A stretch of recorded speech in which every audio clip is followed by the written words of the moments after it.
So, the holidays are coming, and I wanted to talk about keeping up with the social influencers in your life. Now, social influencers come in all shapes and sizes. I don't just mean social media, I mean your family, your friends, your coworkers, and your neighbors.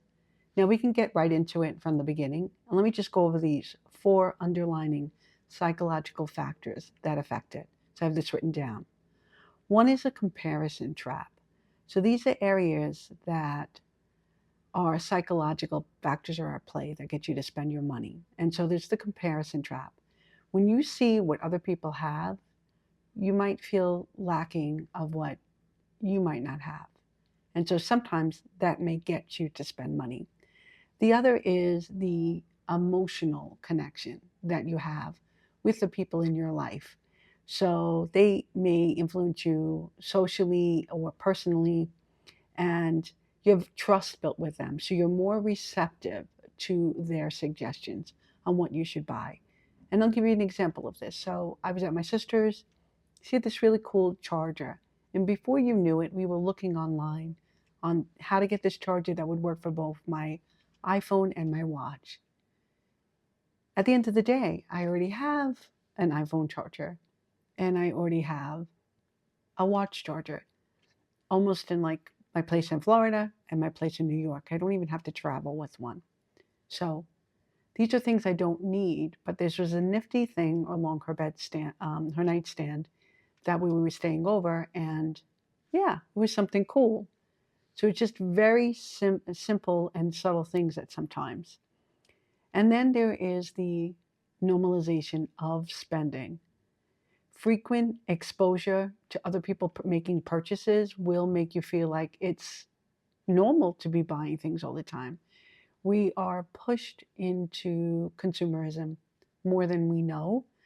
Um, Back when I was young, this was not a big thing, but in today's day and age, spending is the norm.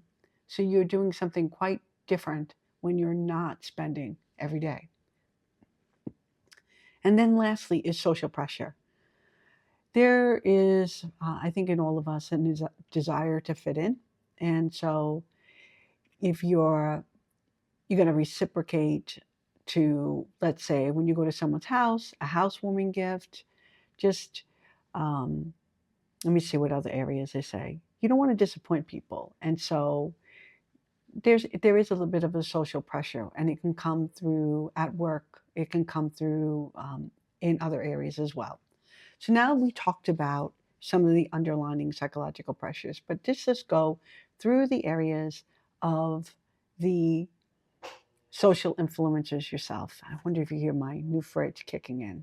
So, keeping up with your neighbors. During the holidays, you're going to see, at least in the area where I am, a few towns over, there is this area in Brooklyn called Diker Heights. And in Diker Heights, it is well known for the Christmas spectacular. So they actually even have tourists come out to Diker Heights and show them all the beautiful Christmas lights. And it's one neighbor compared to the next neighbor versus the next neighbor. It is a spectacular show. And over the years, it has grown tremendously to the point where people are bussed in. It is very difficult to find parking on the streets themselves. People are doing like walking tours, and you could buy hot chocolate and items. And so now there's vendors at people's homes.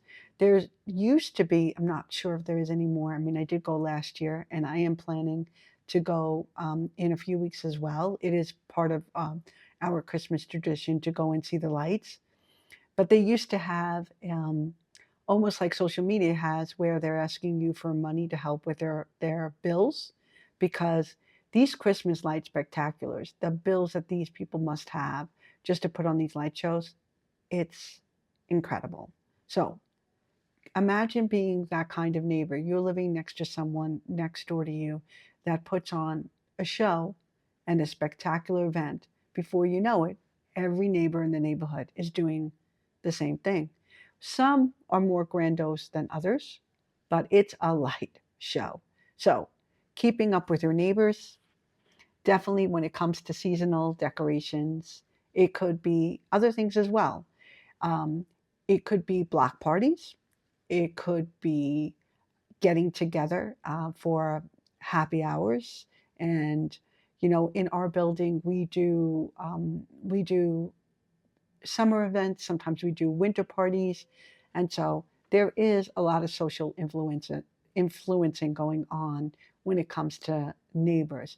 And so before you know it, someone redid their kitchen, someone else is getting new appliances, and it goes on and on from there. And then, in addition to just those kind of things, it could be your neighbor got a new car or you're seeing things. Those used to be the influences we had in our life, but they extend beyond the yard and the home. And so, your neighbors, it could be that even your neighbors' kids, like in my building, they're all in the same daycare. And so you have little friendly groups of folks hanging out together, getting together, and just having drinks on the roof, per se. So that's your neighbors. Now, what about your family and your friends? Now, your family and your friends are definitely going to be influencing you. So there's the big holiday gift giving.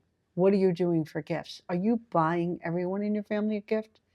In our family, I used to try to buy as many people as I could a gift, and it really, really was extremely a tough thing to do. And now we do more like, I think it's the Christmas elf thing. I'm forgetting what it was called, but where you buy a gift and it's a monetary amount, and then from there, people pick a number. Uh, I think it's White Santa or something of that nature. So there is gift giving when it comes to that. And then there's also group outings, group events, dinners out, things again that you might see at people's houses because you've shared interest, you have an emotional connection with these people. Anything that someone recommends to you, you might be influenced to buy from friends and family. See if I have other points on there. Yeah, shared interest. Then there's social validation. So if someone buys something or they're getting new clothes or going shopping, the next thing you know, you could be like something as simple as um, a vacation, who's going on vacation together.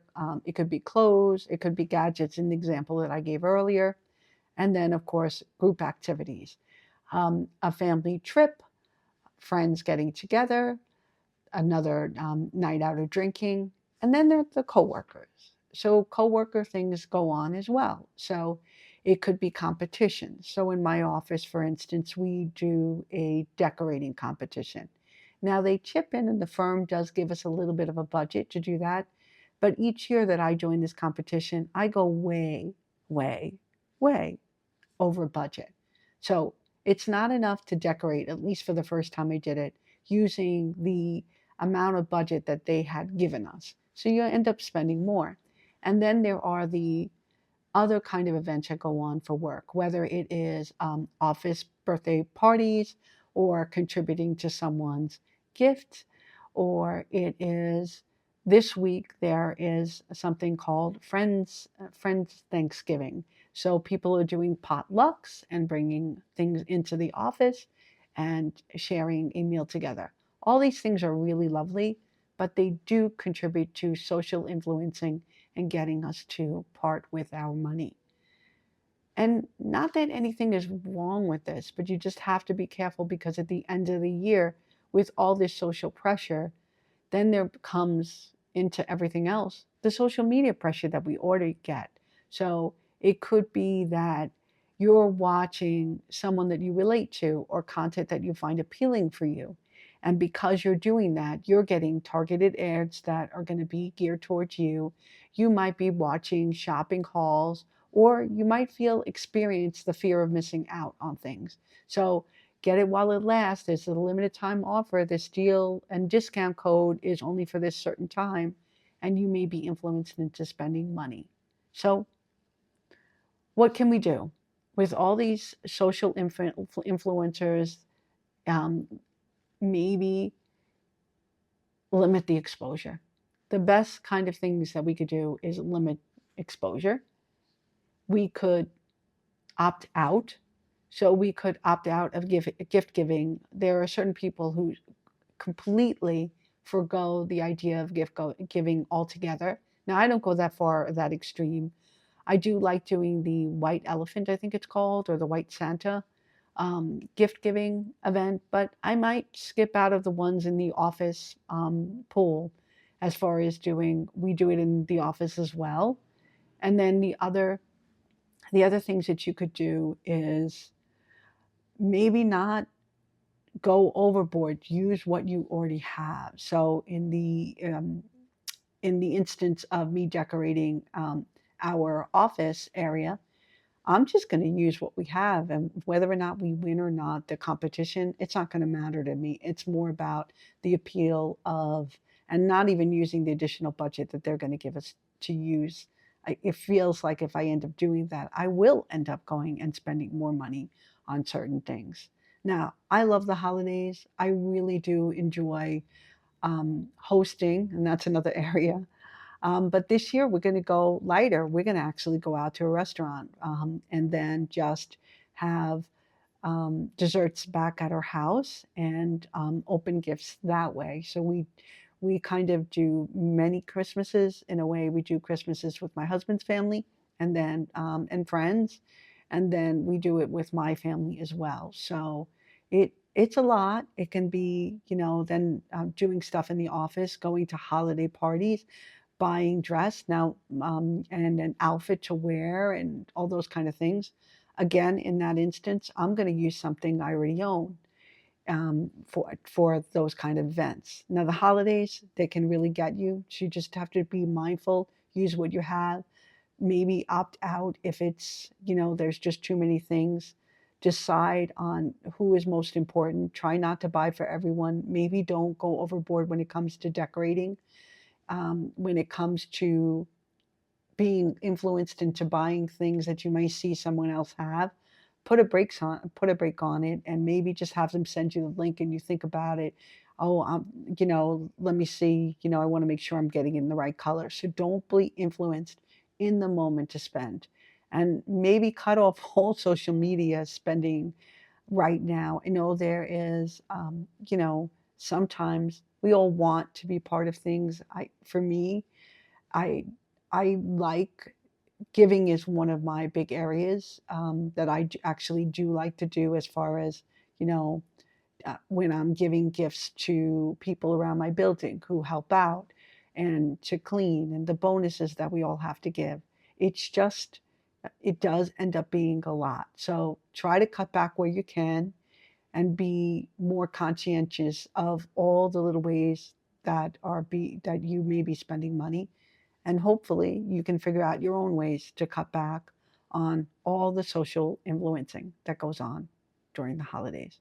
Well, this is Regina from Simply Fundamental, and would be curious to know other areas that you might be influenced into spending, tactics that you use to curb the spending and cut down. And yeah, hit me up in the comments, and I will catch you on the next one. Oh, where's my clicker? Take care.